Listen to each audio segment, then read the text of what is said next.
Nous sommes la moyenne des personnes que nous fréquentons. Avec Génération Do It Yourself, je vous propose de rencontrer ensemble des entrepreneurs, sportifs ou artistes qui vont littéralement faire exploser notre moyenne.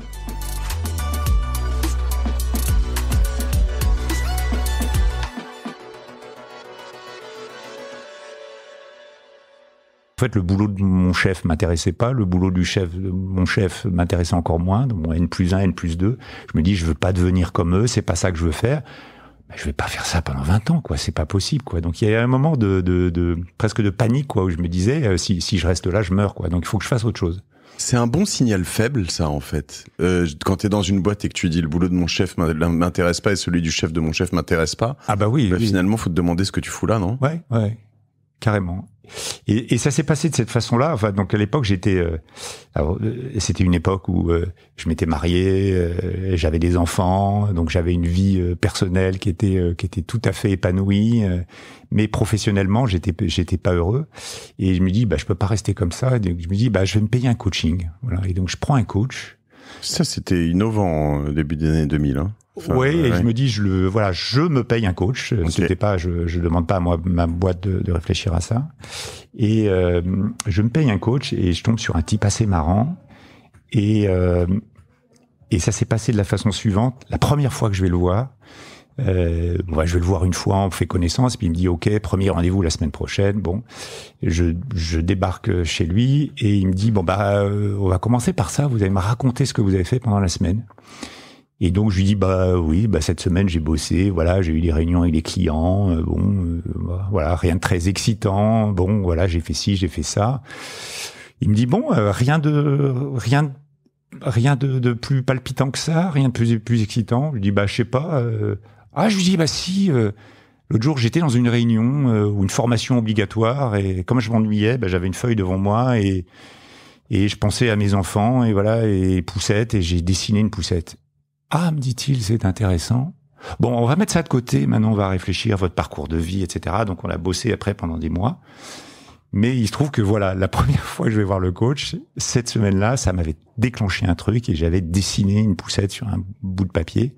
Et donc, on est revenu des mois après dessus. Il me dit, mais reparlez-moi de cette poussette. Entre-temps, j'avais réfléchi, j'avais commencé à faire des schémas, j'avais creusé le truc, voilà. Et avec tout ce que j'avais analysé avec lui, on a réanalysé ce truc-là. Et puis, et c'est ce qui m'a donné une force incroyable, quoi. C'est après, grâce à ce travail-là, je me suis rendu compte que, au bout d'un moment, je me suis dit, mais en fait, c'est pas juste un truc que je fais pour m'occuper pendant une réunion. C'est ça que je veux faire. C'est ça que je sais faire. Et c'est ça que je vais faire. Voilà. Donc ça a été voilà, il y a eu un moment de révélation. Alors ça a pris du temps, hein, ça a pris quelques années pour m'autoriser ça, pour me donner la légitimité que j'avais absolument pas, puisque je venais pas de là, j'avais jamais fait ça. Et voilà, mais ça a été assez extraordinaire cette période-là. C'est hyper intéressant ce point-là et tout ce que tu racontes, c'est-à-dire cette poussette que tu dessines avant ton premier coaching. Oui. Quelques jours avant.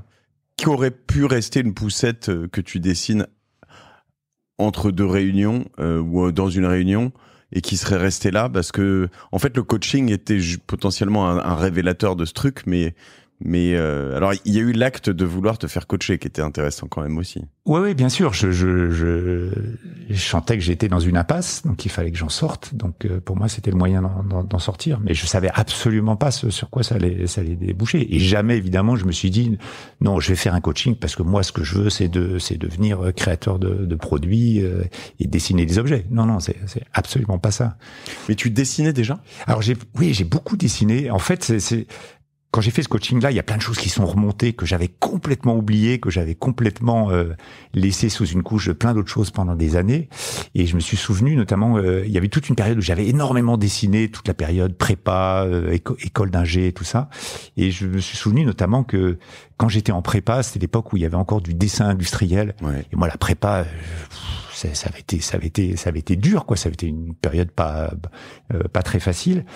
Et ma respiration, c'était le dessin industriel. Moi, dessiner des objets en 3D, en coupe et tout ça. Tous mes copains, ça les emmerdait. Et moi, c'était ma respiration. Et je me suis souvenu de ça, du plaisir que j'avais que j'avais à faire ça. Et en réalité, j'ai toujours continué à faire ça. Je dessinais des objets pour moi, des meubles, mais toujours en dilettante. J'osais jamais me dire tu les construisais après ou tu les dessinais? Alors soit je les construisais, soit je confiais ça à des gens. Mais oui, beaucoup de choses que je construisais. Alors j'aimais beaucoup bricoler aussi, parce que j'aimais beaucoup ce rapport à la matière. Il fallait que je sois manuel. Encore une fois, il fallait que je touche les choses, quoi. Et en fait, moi, j'avais un vrai bonheur à faire tout ça. Mais sans jamais me dire mon métier, ça va être ça, quoi. Et en fait, quand je fais ce coaching-là, quand toutes ces histoires-là ressortent et je ressors toutes ces anecdotes, toutes ces petites histoires, tous ces petits souvenirs, et je me dis que c'est là où je me rends compte que ça avait du sens, quoi. Vraiment, si j'avais fait ça pendant tout ce temps-là.